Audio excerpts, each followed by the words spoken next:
Shut up, it is not. Yes, it is. No, it's not. Yes, it is. Obesity isn't real. It's a made-up thing. It is truly a made-up thing because really behind the word obesity is basically just a scientific way to dehumanize fat people and make the world, well, really Western society, believe that fat people are a problem or a disease. Fatness is not a disease. Okay? So before you come spewing things, make sure you fact check yourself. Make sure you look into what you're saying. I just want you to know that obesity is not real. And if you come from me being like, everything science says is 100% fact-driven and truthful, I will debunk your ass quick. Because while I believe in science, I'm not an anti-vaxxer or any of the things that make people who are like, science isn't real. I'm not one of those. But what I am is a person who says science is a human-based experiment, basically, right? Scientists are humans and all humans are flawed and all humans have biases. So if we've looked over the history of science, there have been many times where science has been wrong. Like when science was super racist and said that white people had bigger brains than people of color, okay? Or like when science said that homosexuality was a disease and a mental illness. Okay, so when science can get multiple things in history wrong and then come back and be like, oops, my bad, science can also dehumanize an entire group of people to make others believe that they are a problem. All right, guys, so we got to respond to this woke TikToker who is crying victimhood, okay, because I believe she's crying victimhood because she happens to be plus sized, okay? That's what I believe, okay? And, you know, a lot of these woke plus size people want to cry, woe is me, because people don't find them as attractive because they're plus size. So they complain about society oppressing them because they're plus size and people don't find that to be attractive, okay? You know, when you are plus size, okay, when you're bigger, that's a mini infinity stones of wokeness. Because remember, it's a race to the bottom in regards to victimhood in our society. Who can be the most victimized? Okay, the major victimhood categories are race, okay, being non-white, being non-straight, being non-male, right? Or if you don't like your genitals, okay? Those are the major victimhood categories, okay? A mini victimhood category, if you also happen to be, again, for example, like fat, right, overweight, then you can also throw that in as an infinity stone of wokeness as well, okay? It's just a smaller one. It's a less powerful one, right? So again, this woke TikToker is going to explain to us why fat phobia is a real system of oppression, and I want to respond to it because it's as ridiculous as you think it is. So let's get into it. Okay, so I'm going to try to explain a couple things in the most easy way possible while I do my skincare. So whenever I use the word fat phobia, there's, of course, a lot of people who are like, phobia? I'm not afraid of fat people. This is just something the leftists have made up. Well, you did make it up, right? I mean, that is the definition of fat phobia. Of a phobia is being scared of something, okay? That is the definition, but the definition has changed according to leftists, okay? When it comes to, for example, like racism, the definition of racism according to the left is anybody who disagrees with them, right? You're racist, right? Homophobia, same thing. Anybody who disagrees with the left, you're homophobic. Trans people are transphobic. Anybody who's proud to be a biological man or woman, you're transphobic. Fatphobic, anybody who doesn't believe that being fat is healthy or is a good thing is fatphobic. Again, the left loves changing definitions, okay? Doesn't mean I'm afraid of fat people. Doesn't mean I'm afraid of trans people or I'm afraid of gay people. But again, they change the definitions to fit what they want. And the interesting thing is that there's homophobia, transphobia, all of these other phobias, right? Like, yeah. Infinity stones of victimhood, right? Infinity stones of wokeness. I could go on and on and on about systems of oppression. And one of the main reasons why it's labeled as such, or what I believe it's labeled as such, is because people then get to hide behind these prejudices and like discriminatory ideas and facts that they believe, through the idea that it's a fear. And so like it should be validated because it's a fear, right? Okay, so you notice how she said facts in quotations, right? I wonder what facts you're talking about in relation to fat phobia. Like the fact that if you are obese, you're much more likely to be susceptible to diseases like heart disease, diabetes, cancer, right? Your risk factor for all those chronic diseases goes up because you're fat, right?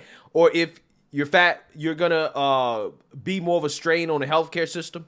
Okay, you're also going to have a significantly worse quality of life because, again, you're overweight with all these chronic diseases.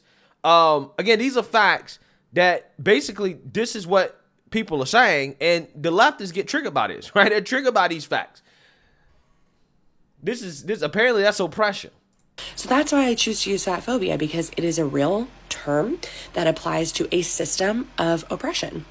In addition to that, I also know that a lot of people use the term anti-fat or anti-fat bias or anti-fat stigma because they're tired of people being like, oh, that's not actually a real fear. Yeah, blah, blah, blah. And so they're like, well, then I'm just going to call it what it actually is, which is just like anti-fatness, point, period, blank. And I agree with that because it is just like straight up anti-fat bias and anti-fat hate. Yeah, I mean, again, you know, if you want to call it anti-fatness, fine. Okay, I guess I'm anti-fat. That's more accurate than fat-phobic. I'm not afraid of fat, but yeah, I am anti-fat, right? I'm anti-fat for myself. I'm anti-fat for people that I care about. I'm anti-fat for society because it's just objectively not a good thing. So yes, I am proudly anti-fat, right? Anti-fat. I might make a shirt that says anti-fat. Okay. Yeah. Again, if they want to throw that word up there, then that's fine. I am anti-fat. Absolutely proud of it. So what I also wanted to just take a moment to talk about too is that this is not something new. Okay. It's not made up. It is directly linked to evidence that can prove that we live in a westernized society that is based in fatphobia. I don't know about that, bro. Right? It seems to me that Western society, specifically the United States, really more so than any other country, is pro-fat, right? Because we're the most obese that we've ever been. Okay, America is obese. I believe close to half the people in this country are either overweight or obese, which is a damn shame. It really is. We used to be a country back in the day, the 50s, 60s, we were actually fit, okay? Kids had real physical fitness in school, okay? They were actually fit. It was rare to see a overweight or a fat person walking around. Now, the average person that you see is fat or overweight. It's a shame. It really is. This is not something we should be proud of. Western society, especially the United States, is not fat phobic, okay? But we probably should be, right? We should be more anti-fat, to be quite honest with you. That we see thinness as morally superior. It might be. I don't know, man. I'm just saying. Maybe not necessarily thinness, but just being more healthy, okay? Being in shape, right? Not being a drag on the healthcare system. Hey, I could make an argument that could be morally superior. I'm just saying. I could make an argument that you are morally wrong for being a glutton, okay? Which gluttony is a sin, right? You're morally wrong for gluttony. And your gluttony has led to personal health problems that you're now asking the rest of society to pick up the tab for because that's what the leftists want. They want universal health care. They want the government, aka the taxpayer, to pay for their health problems, right? And they want to be able to just, you know, accumulate as many health issues as they want without actually having to foot the bill for it. I think that that's immoral, right? I don't think that that's a moral stance from these leftists who, again, want their cake and eat it too, right?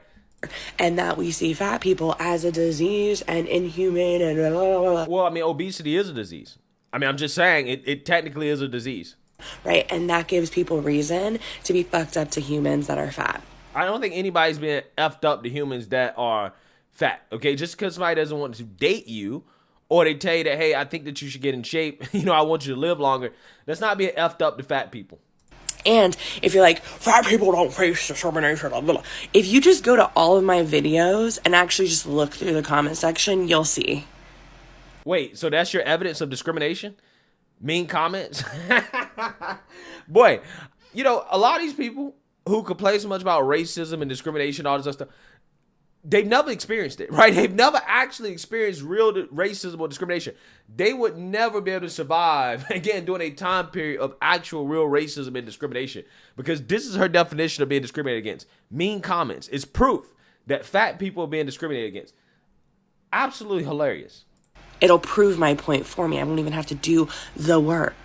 And on the note of preferences, maybe a lot of preferences can be built from or informed by prejudice or discrimination or larger systems of oppression. You quite literally can replace the word fatphobia, right, with racism, and she would say the exact same thing, right? You can literally replace it. These arguments from the left are literally like manufactured, right? They're manufactured straight out of woke academia. They use a bunch of the same buzzwords, right? Systemic oppression, discrimination, right? Some phobia. They use all the same words. It's literally rinse and repeat. You can throw LGBTQ or homophobia in there. You can throw, again, any type of woke terminology you want in there, and they're going to say the exact same thing, right? You can make the exact same argument. That we then push onto each other at the interpersonal level. So I don't want any fat person to be in a relationship or dating someone who is fatphobic or... Well, I think that's a good thing. You know, if you're a bigger person and you're in a relationship with somebody who's like, hey, you know, I don't want you to be fat, I think that's a good thing, okay? Because they should motivate you to live a healthier life, okay? Therefore, you'll live a longer life and you'll be able to spend more time together. I don't understand what's so wrong with that. I don't understand what's so bad about that, okay? I'm still trying to figure out where the oppression is coming in here. Or who doesn't believe that fat people deserve care or love or dignity, etc. So if you read my video and you take away that I'm forcing people to find fat people attractive. That's what I think. I think all this about, well, you know, people don't want to date me because I eat too much, right? I think that's what a lot of this is about, okay? Let's keep it 100. This is what they're really upset about. That's never said in any of the videos. What I'm trying to get us to do is critically investigate why we have these preferences, when they're not actually preferences, they're just anti-fat bias, right? That's what it is. Just call it what it is. Nope, not a preference, right? You can't have a preference. You're just some type of phobe. You're a bigot. Boy, oh boy, oh boy. These leftists, wow, they never cease to amaze me with their insane arguments. These people, again, they want to be victims. They want to be oppressed, and they will find any reason or any type of logic to justify their oppression. It truly is fascinating stuff, to be quite honest with you. Let me know what you guys think. Make sure you like, comment, and subscribe. Most importantly, share a Black conservative perspective. Peace.